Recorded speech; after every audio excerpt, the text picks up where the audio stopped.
Okay. Okay, very good. Well, welcome this evening to our session with Dr. Poulos. We apologize for the late start. We had some technical difficulties getting the recording going, but we're live now. And I thank you, Dr. Poulos, for joining us this evening. She does this every couple of months when she meets with the Kane County Health Department and they provide her updates. So I'm going to turn it over to her so that she can give us the updates. Buenas noches, bienvenidos a la sesión de esta noche. Disculpen la tardanza en empezar la sesión.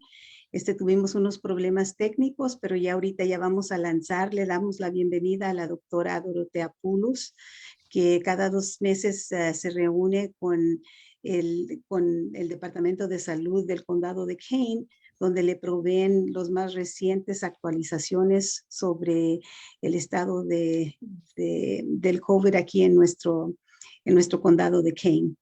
Doctora Poulos. Great. Hi, it's a pleasure to be here again. Sorry about the delay. The Kane County Health Department Advisory Committee met again this morning, and as I've been doing at all of our little meetings, I've been updating you. A big part of our meeting today was more of a looking back and a reviewing of kind of how things went with the mass vaccination as the mass vaccination efforts are winding down. And I think I texted Elda the one last slide of a summary of what has been accomplished. I think we can be very satisfied as citizens of Kane County, and including the Elgin Cook part also was served by Kane County Health Department with really a massive effort to vaccinate people. And there's the numbers, as you can see, including the Kane Vax Hub down at the old Walmart in Batavia. Oh, leave that up. It was so nice. And the Kane Vax Hub, the other sites that were set up throughout the county, the outreach efforts to underserved communities, incredible number of 8,000 plus volunteer hours. And interestingly enough, Kane County doesn't have a computerized appointment system or medical record system, so doing it without computerization as well. So because of the numbers improving, the max vaccination site is going to be closing at the end of May. Doesn't mean it's the end of vaccinations. There's really plenty of availability at pharmacies, and there's still going to be various outreaches and clinics that have it available. But I just thought that was a real positive report, and I'm happy to share that with you. En español, los datos que estaban enseñándoles fueron del condado de Kane. If we could put them back up for a minute.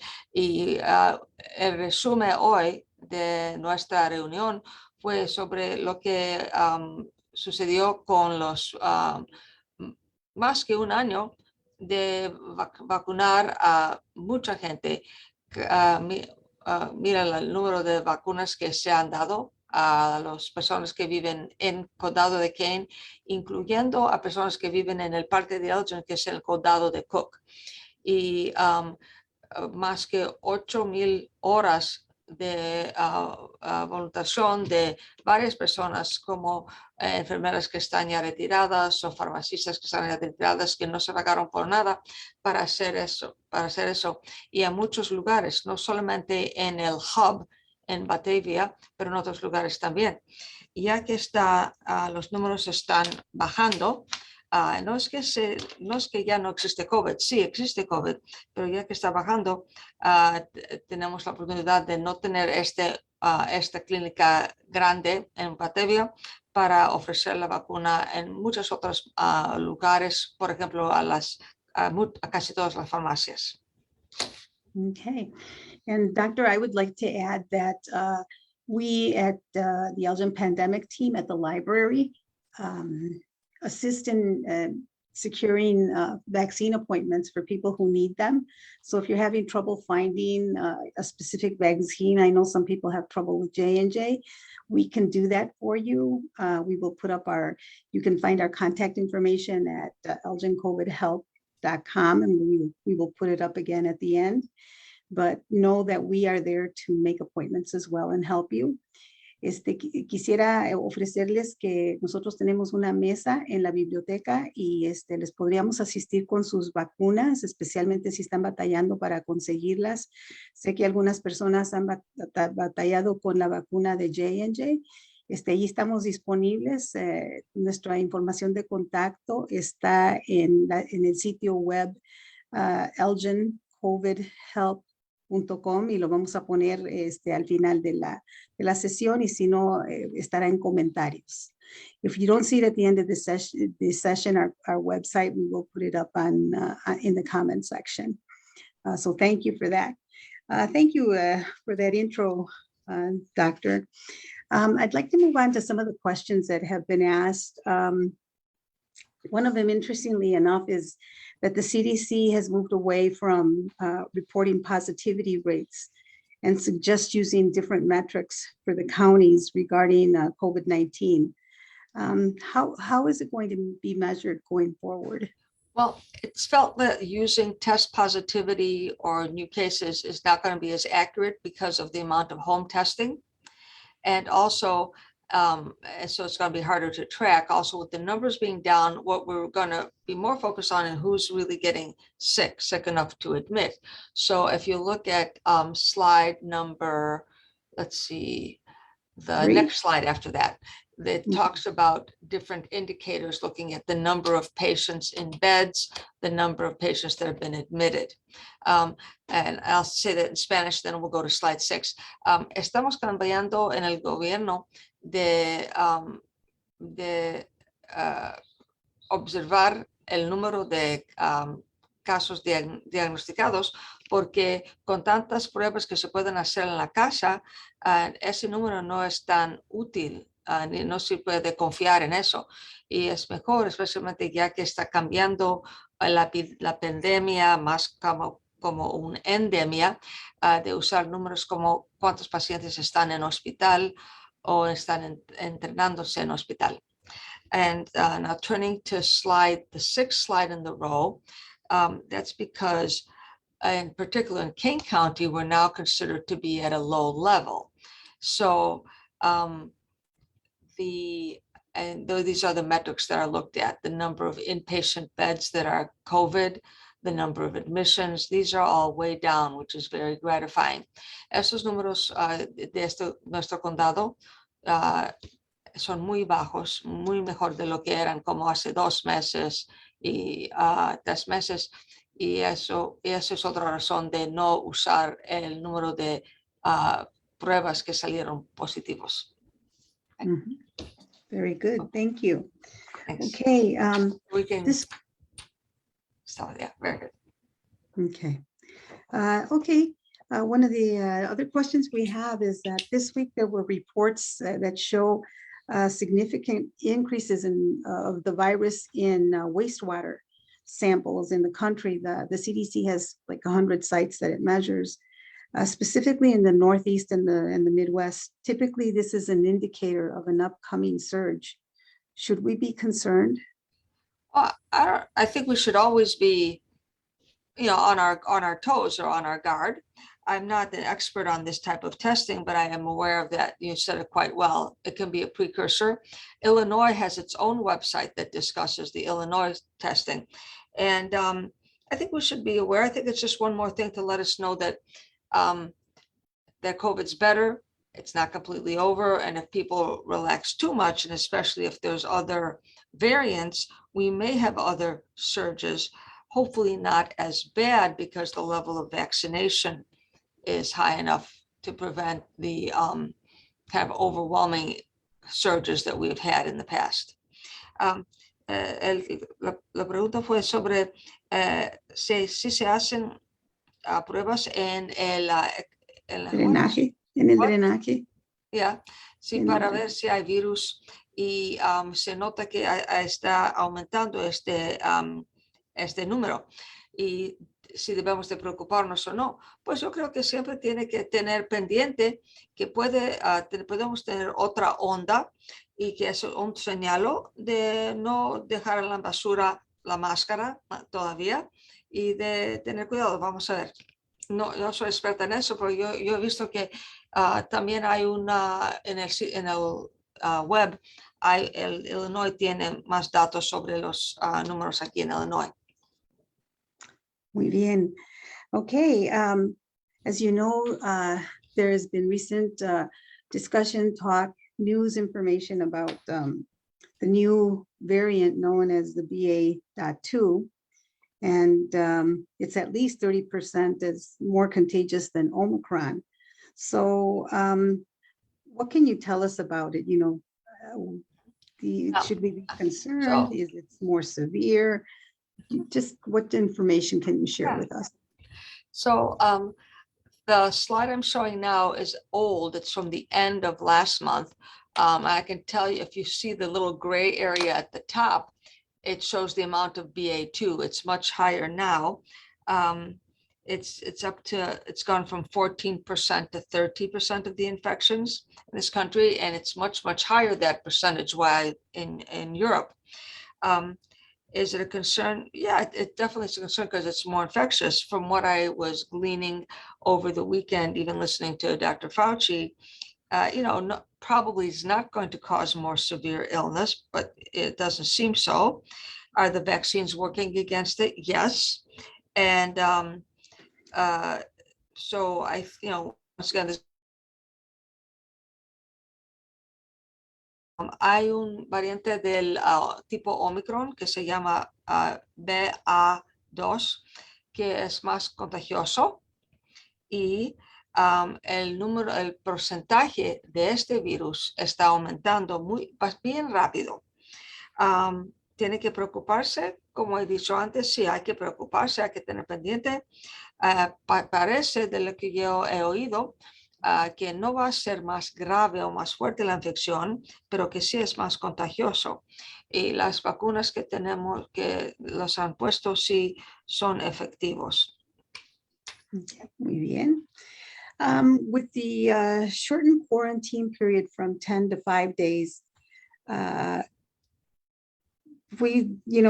some questions that we get asked are, when is a person most contagious? When is the ideal time to test? And when are they no longer contagious? The term actually is isolation.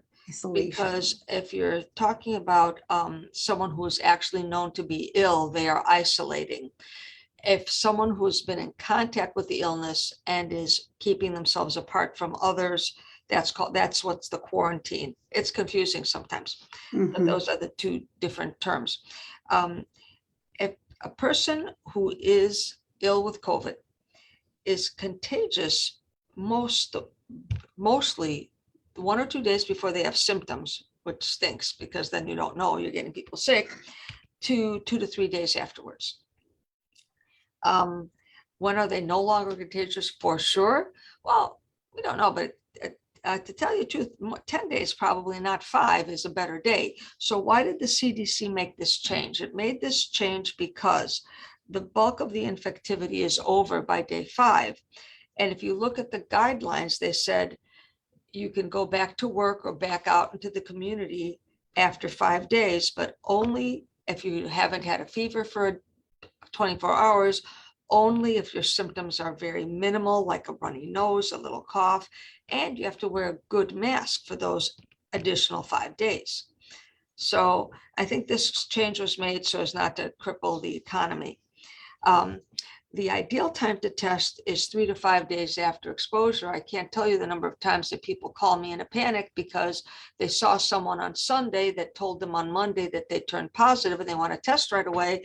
And it's too soon. I said, you can test if you want, it'll make it, but you'll have to test again. So saying that in Spanish, hay varias preguntas sobre los números de días que tiene que isolarse.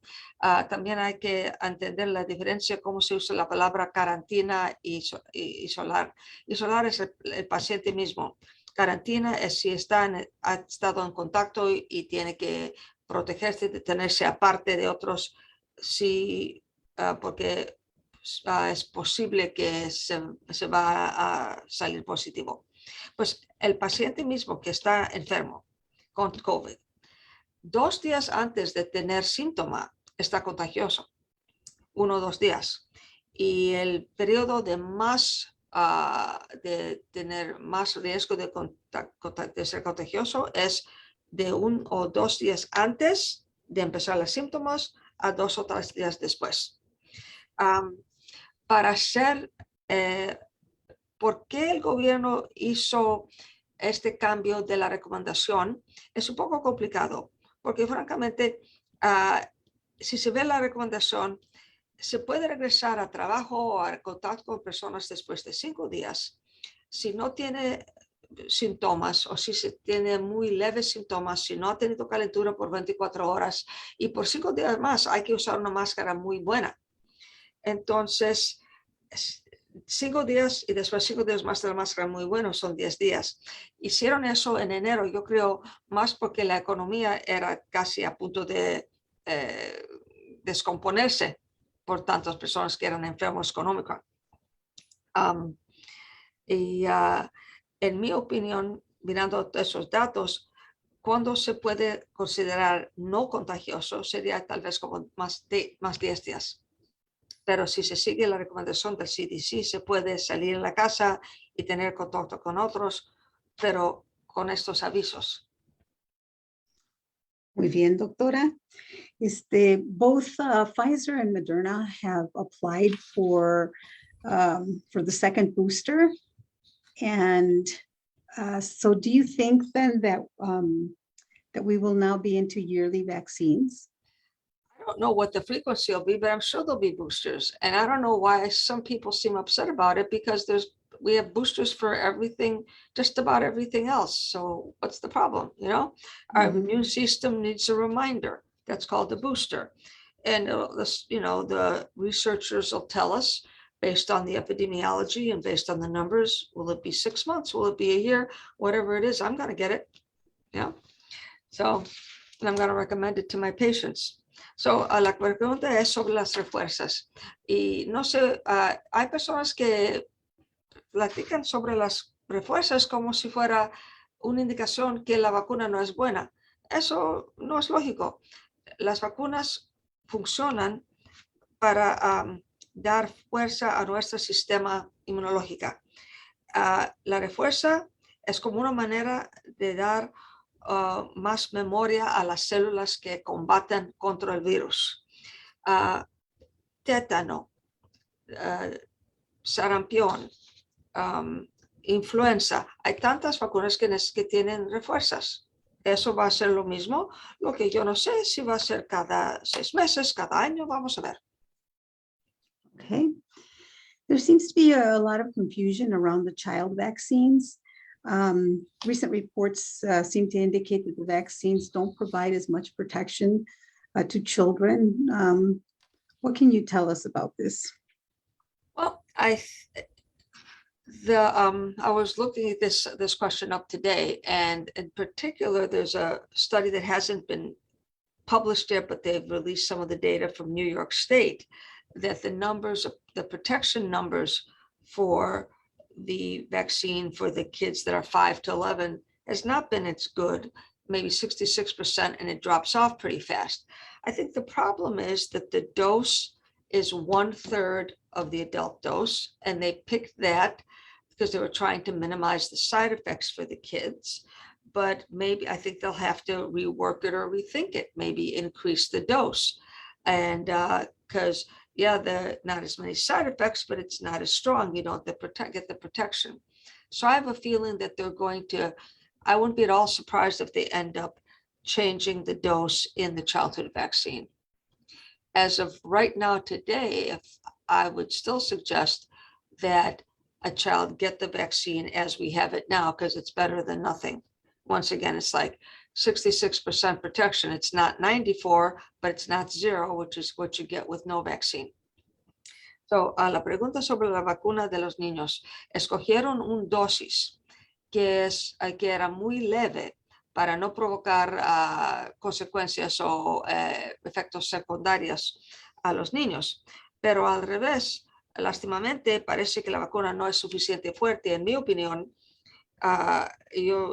yo creo que van a tener, que en el futuro vamos a tener la vacuna por estas edades con un dosis un poco aumentado. para tener más efectividad. Hoy día, que deben de ser los padres, en mi opinión, es que se deben de vacunar a los niños que se pueden vacunar, porque protección, aunque si fuera 60%, es mejor que 0%. Sí, muy buen punto, doctora. Okay, another question that has been asked is, how should we talk to children about the coronavirus to avoid causing them panic? And some children are actually, coming of age, of understanding, of beginning to understand, and that, how should we address them? I think the parents should put it in the context of cleanliness and just germs in general and how we don't want to get sick. So we wash our hands and we cover when we cough. And, I think we just not to make it a separate scary thing, but just an example of why we want to stay healthy and why we want to be clean and why we don't want to when we have a cold, hug and kiss grandma and grandpa and, that kind of thing. Just to make it, to not make it a separate thing, but to put it in the context of all other infections. And so la pregunta es que cómo discutir sobre COVID con los niños sin provocarle mucho miedo.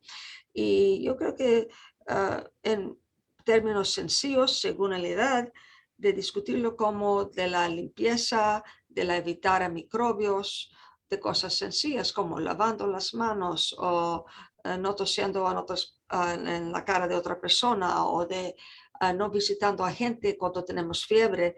Y se puede, el coronavirus es un tipo de infección como otras, para que entienden que sí era más grave y por eso tuvimos las máscaras, los lockdowns, pero ya con las vacunas y hemos tenido más éxito.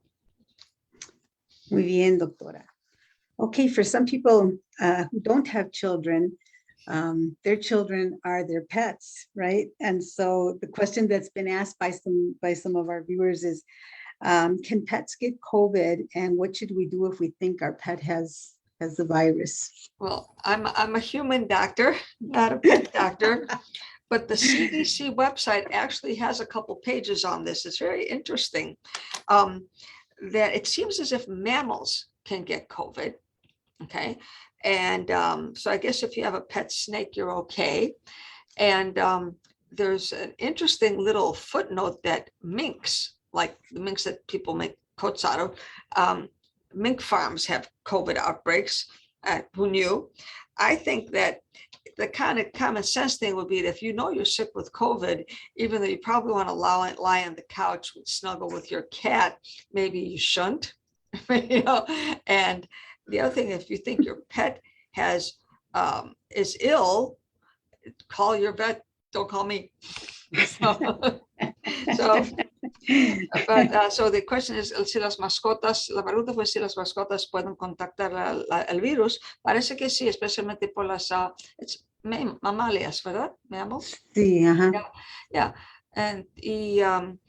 Pero lo que el CDC tiene unas páginas que son muy educativas con muchos detalles sobre eso, pero francamente mi opinión es si usted cree que su mascota parece que tiene un resfrío, dificultades de respiración o es que está malo, hay que contactarse a su veterinario, no a mí, pero que sí es posible. Ok, muy Lo bien. que no es posible, lo que no, digo, parece que no han visto o no han notado que personas que contactan de su mascota, que parece que es al revés. Ok. Y nomás hacemos una corrección que es posible que los mamíferos contacten el COVID. Yeah. So, okay, muy bien. Very good. Could you share with us maybe what some of the longer term effects are of the COVID infection so that people are aware? Yeah. COVID infections, even the milder ones, can have some long-term effects that range from just annoying to really profound. Everyone's heard of the loss of the sense of smell. and taste, there's some people that 6 months later or more still haven't gotten it back. Which obviously you can live without it, but it's a, it's a detriment to your quality of life. The two effects that I see most often, other than that, we're seeing either kind of a generalized fatigue, just exhaustion, and another is the respiratory symptoms that some people seem to have actually damage the lung that lasts, that they're needing oxygen for very long time, months even, just a very slow recuperation, if at all. The advice that I would give to a person who thinks they have this is to start with their internist or their family doctor, because if you start to kind of try to diagnose yourself, I have this, if you go online and try to diagnose yourself, you'll start to refer yourself to one place or another place, If you start with someone who knows you the whole picture and try to get a handle on what the symptoms are. Okay. La pregunta fue sobre los efectos o las consecuencias a larga distancia, largas de COVID, lo que se llama en inglés long COVID. Una síntoma molestosa que puede durar por mucho tiempo, como 6 meses o más, es que no tiene ni sabor ni de olfacción, que eso puede ser muy desagradable. Claro que se puede vivir, pero no se puede disfrutar tanto la vida.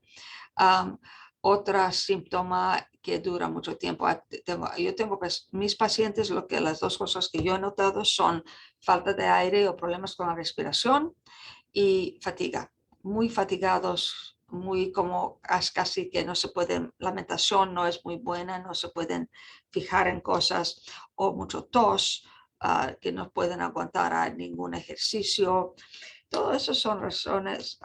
Lo que recomiendo es que empiecen, si usted cree que tiene alguno de esos síntomas, que empiecen con su doctor de familias o con su doctor general, porque aunque sí puede ser necesario que vas a necesitar un especialista, que empiece con un doctor que le conoce mejor para decidir a dónde sería mejor recomendarle.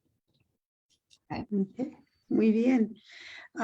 If you're homesick with the virus, what treatments are available for you? And then a follow-up to that is that it seems that some doctors may be reluctant to prescribe the treatment, the COVID pills, as they're commonly called. And so trying to understand why. Well, I don't think they're reluctant. They've been a little bit hard to find or hard to get, Okay. It's getting much better though. There's only certain pharmacies, you have to call around quite a bit to find which pharmacy has it. But first of all, what treatments? There's one treatment that you might have heard about called EvuShield. It's for a very special type of patient that is very weakened immune system that can't respond to the vaccine. And that is an infusion that is given in advance. And that has been a very short supply. So I don't think that's what you were asking about. There's two different types of treatments for people that are sick with COVID, but not sick enough to go to the hospital. There's the antiviral pills. There's two of them, Paxlovid and Malnopavir. Now, who can pronounce these? Who makes up these names? I don't know. But they're twice a day for 5 days. And they're the ones that have been a bit hard to take a little bit of calling around. Like at our office, we get these little emails where these are the pharmacies you should try now, so we can pick them. So there's an option. It has to be given relatively soon. I mean, it says within 10 days, but honestly, I think the sooner you start them, the better. There's also IV medication. It's called a monoclonal antibody. The only one really available right now is called sotrovimab. And that's because the other ones that were on the market have been pulled now because they didn't work against Omicron. And for that, you wouldn't come to your doctor, you'd go to an ER or the hospitals now. I think St. Joe's has it organized like a clinic, but you have to call and make an appointment and go. So it's a bit complicated. And I don't think that people are reluctant to give them. It's just the logistics are hard and they're not as easily available as you would like. La pregunta fue sobre tratamientos para prevenir, para curar el virus para los pacientes que no son tan enfermos para internarse. Antes de discutir eso, quiero informarles que por los pacientes que están muy alto riesgo de enfermarse y que tienen la sistema inmunológica que no funciona bien, hay un tratamiento que se llama EvuShield. EvuShield. Y eso, yo no tengo ningún paciente que lo ha podido tener porque es tan raro, tan escaso, pero si estás en una situación así, claro que tiene que discutirlo. La mayoría de los pacientes así son los pacientes que tienen como trasplante de riñón o que tienen un cáncer muy avanzado. Por la gente, por la comunidad en general, que si estás enfermo, pero no tan enfermo para internarse, hay pastillas, hay 2 pastillas que están, que se puede dar. Uno se llama Paxlovid y la otra Malnopivir. Son se puede pensar como antibióticos para viruses. Son muy similares a las medicinas que se usan para la SIDA. Y funcionan, es muy fácil, una pastilla 2 veces al día por 5 días, pero es un poco de escasa, un poco difícil de encontrarles. Se puede encontrar, su doctor debe, a veces los doctores me han dicho que tiene que hablar a 2 o 3 farmacias para ver quién lo tiene, pero sí es una opción. Otra opción para los pacientes que están un poco más riesgo de desarrollar a un COVID muy feo, por ejemplo, una persona con diabetes o con enfisema, es un tratamiento de suero que se llama sotrovimab, que claro que hay que irse al hospital para eso. Okay. Okay, and maybe a related question is, if I'm only experiencing mild symptoms of COVID at home, what can I do to relieve those? I think Tylenol for the fever, either an over-the-counter cough syrup or prescribed cough medicine for the cough, plenty of hydration, plenty of rest, a mild diet. Many patients feel nauseous, so a very bland diet. I think it's a good idea for people that have COVID to get, like, to order on Amazon or something, an oxygen saturation monitor, because one of the reasons to go to the hospital is if your saturation is under 90. Okay. Pues por los síntomas, si son leves, son los mismos síntomas como un resfrío muy feo. Tylenol para fiebre, líquidos, jarabes para tos, y de comprar, en mi opinión, es muy buena idea tener en la casa una de esas máquinas que se ponen en su dedo para chequear la cantidad de oxígeno, el porcentaje, porque si es bajo de 90, en mi opinión, te recomiendo irse al hospital. Muy bien. Okay, now on to the topic of home remedies. People will always look at different ways of self-medicating, and so they're inclined to use home remedies. This is especially true in the Hispanic community, los remedios, Yeah. And so while their effectiveness hasn't been proven, people are inclined to use them. What can you say about this? Well, it depends on the remedy. I think the majority of ones that I've heard of from my patients, I don't think would hurt. I don't think they'll specifically help. It won't help as much as, say, these antiviral drugs. But if someone wants to take like a tea that they think is a herbal tea for cough, and I wouldn't have a problem with that. There's others, I don't know if it's popular to use cupping or not, because, or I don't think so, that's other cultures, but I think a tea or something that's more of a natural, licuado, I don't have a problem with that. I just wouldn't want someone to think that that's going to cure them and not seek out more medical attention. The other thing is that I have heard from some of my patients that they have gotten ivermectin from Mexico, and it doesn't work. It's been looked at. Some people have really gotten themselves sick using dosages that were meant for animals because it's a horse dewormer. And so if that's the kind of home remedy you're talking about, I would say definitely not. If it's té de manzanilla, I'm okay with it. Okay. So, la pregunta fue todas las remedios caseras, ¿verdad? That's the term. Si es algo como un té de hierbabuena o té de manzanilla, algo así leve, no se hace daño. Lo que yo no, para mí sería mejor también consultar con su médico para ver si se debe de usar uno de esos otros medicamentos que les estaba comentando, pero no se hace daño probar algo así. Lo que sí hace daño, y me ha comentado una persona que le mandaron de México un medicamento que se llama ivermectin, que lo han visto mucho en las noticias, pero que han hecho investigación, no es efectivo y sí puede hacer daño, especialmente si se compra y se usa sin receta y sin saber los dosis hasta que se han visto.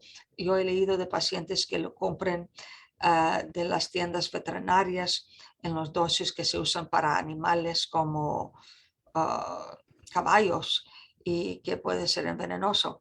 Entonces, si eso es el remedio casero, yo recomiendo que no, claro. Muy bien. There's a question also whether antibiotics are effective against a COVID infection. I think now that people are seeing milder symptoms, that's a question that we have received. No, they're not. Antibiotics kill bacteria. I often, though, not often, but sometimes I do give an antibiotic because just like a virus can make you weaker and then you'll get a bacterial infection, there's some patients that clearly have gotten like a raging sinus infection after, like, toward the end of their COVID course.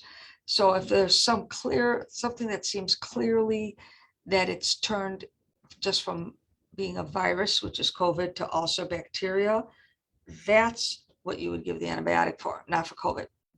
So la Okay. pregunta es si los antibióticos curan a COVID. No, pero sí hay veces que yo doy un antibiótico al paciente con COVID, pero es porque tiene, además de COVID, algo más, por ejemplo, una strep faringitis en la garganta o una infección de los sinuses. Okay. Muy bien. Where can I find more information on COVID-19? Pues hay muchos recursos y hay varios recursos que sí son en los dos idiomas. So for COVID-19, there's a wealth of information, but if you Google it and just click on anything, you might get garbage. So you have to look for the CDC. Our local health department has some very good information.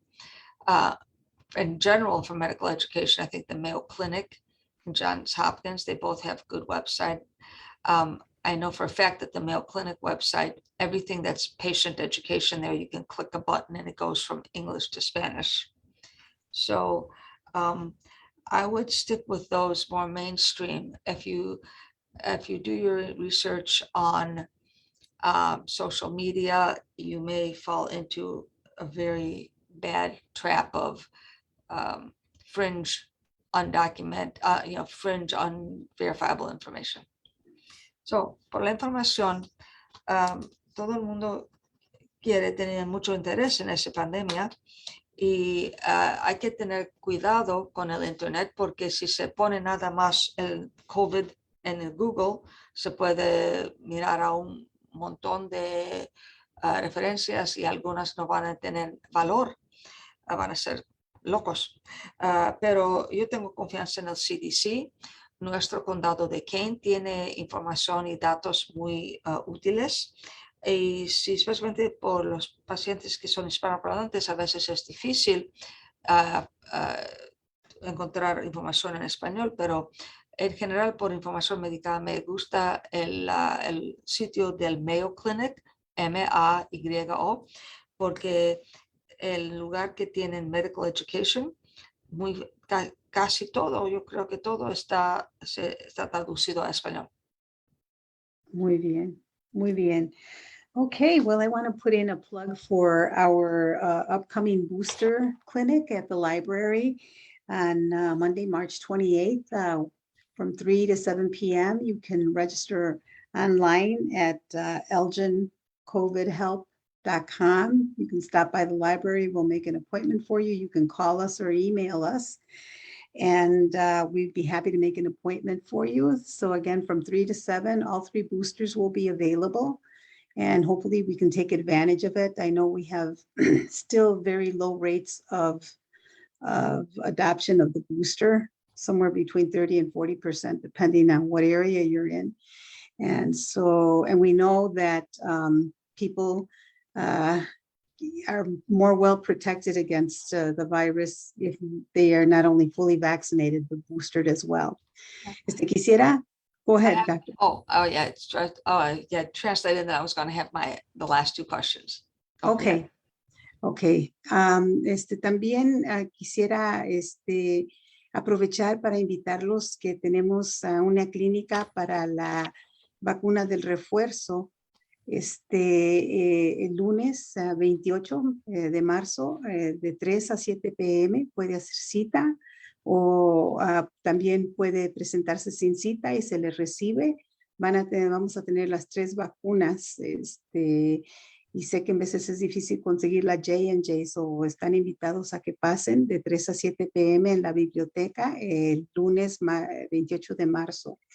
Entonces, para cerrar, quisiera hacerle la pregunta. I'd like to ask you, Doctor, that we've seen this recently, that we hit the 2-year anniversary of COVID.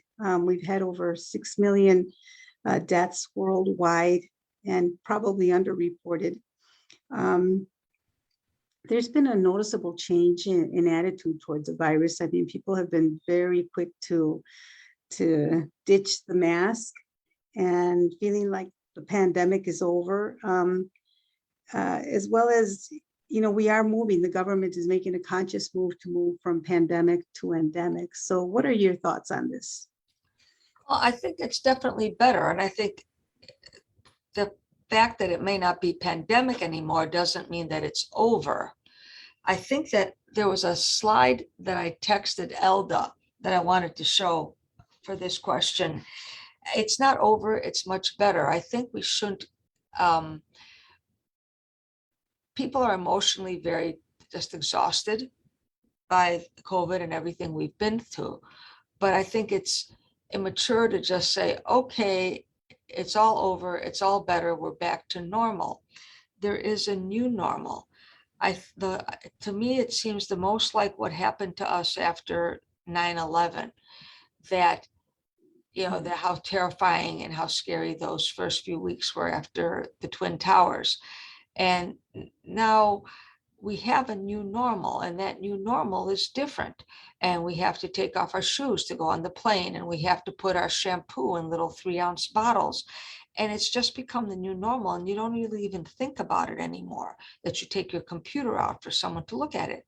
I think there's going to have to be a new normal. The post-COVID world is going to be one in which we don't throw all our masks into the garbage. We have them on hand.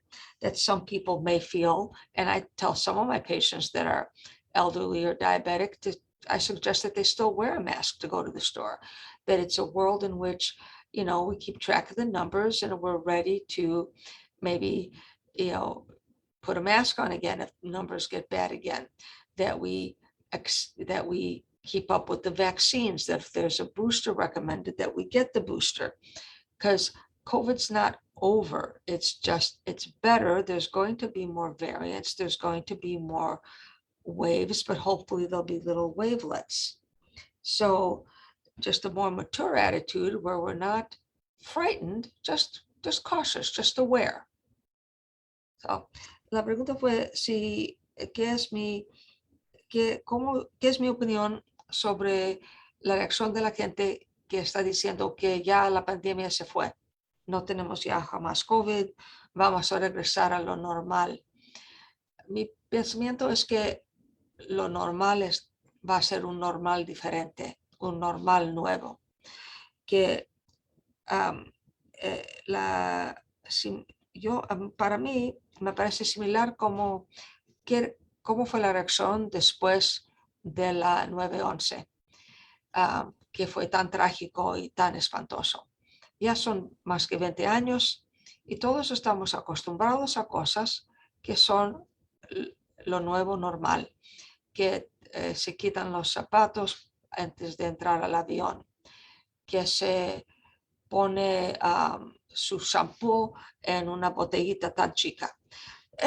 Va a ser similar con COVID, que COVID no va a desaparecer del mundo. Este virus todavía va a existir y de vez en cuando vamos a tener ondas.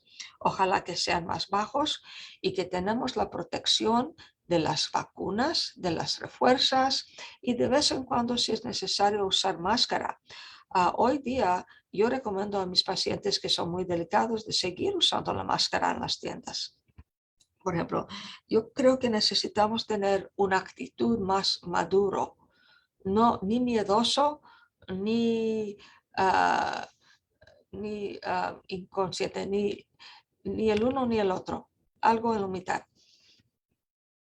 Muy And the bien. last slide, I don't know if we can find it, it just showed the vaccination rates. That our vaccination rates, I think it's slide number 8, that our vaccination rates are pretty good. You're right, the booster rates definitely could be better, but our vaccination rates are good. This is what's going to get us out of this, to the new normal.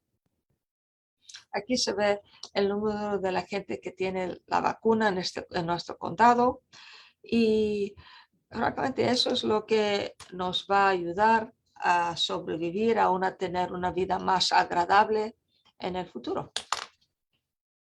Yeah. Muy bien. Thank you. Thank you for sharing all that information. And thank you for all of your responses. And I agree with you that it is going to be a new normal. I really like that analogy. Muchas gracias, doctora, por toda la información que nos compartió hoy en esta noche.